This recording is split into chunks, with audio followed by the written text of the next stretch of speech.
My name is George Keaton Jr. I am the founder and executive director of Remembering Black Dallas.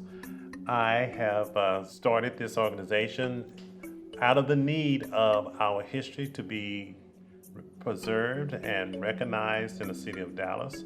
Our main focus is to promote and highlight African Americans in the city of Dallas.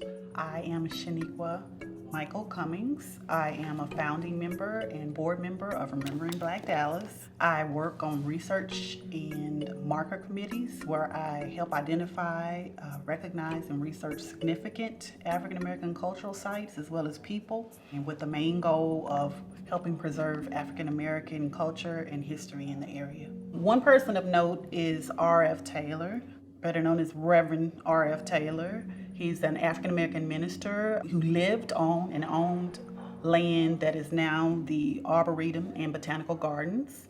And he was also one of the last known burials in the cemetery in 1901. Okay. Hello. Hi. How's it going? Pretty good, pretty good. Glad we've got a chance to meet again since we've been working and get a chance to talk about our research on R.F. Taylor and look at what we've done. And I want to share with you some things that I've found and also been challenged with as I've gone through to do my research. And I'm sure you have some things too. I'd love to hear what you talked about as far as what we mentioned. But in researching, of course, as you know, the slave schedules are quite difficult to manage through simply because you only have the gender and the age of the person, the approximate age, not necessarily the age, but of the person.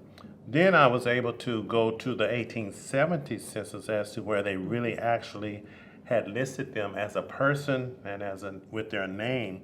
So that was quite helpful in what I was doing. When we got to the 1870 census, it was a challenge to match up the age.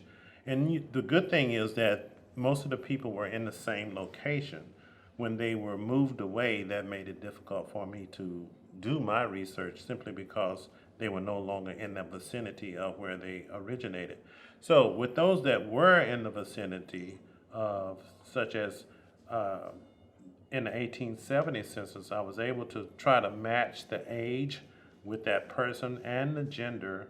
And if they were 5 on the 1860 slave schedule, then they would more than likely be 15 on the 1870 census. And also, the church has its own set of records as they keep their minutes that have the who was at the meeting and who was the secretary and the positions that the people held.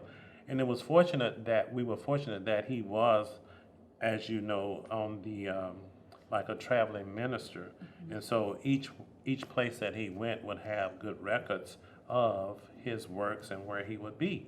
Also, most black families, as you know, they use the Bible to record simply because when babies are born, they did not go down to the county records building and file that information.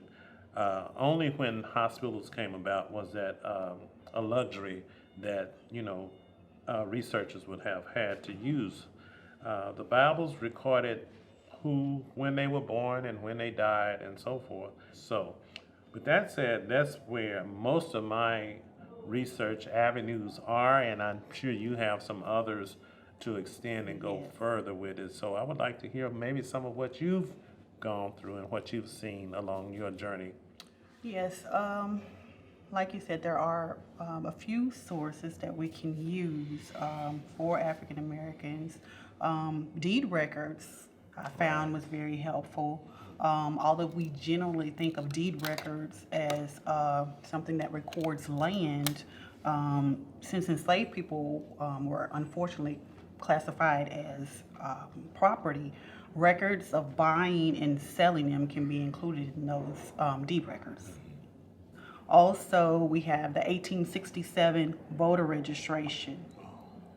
So, as part of re-entering the United States, some southern states had to meet certain requirements, including registering all African American men over the age of 21 to vote. And some of those records haven't survived, and some weren't very thorough. So, those are some of the resources that I used. Right. I think also one of the biggest hurdles are or would be the fact that you have to use so many alternative methods. History is not mainstream across the nation.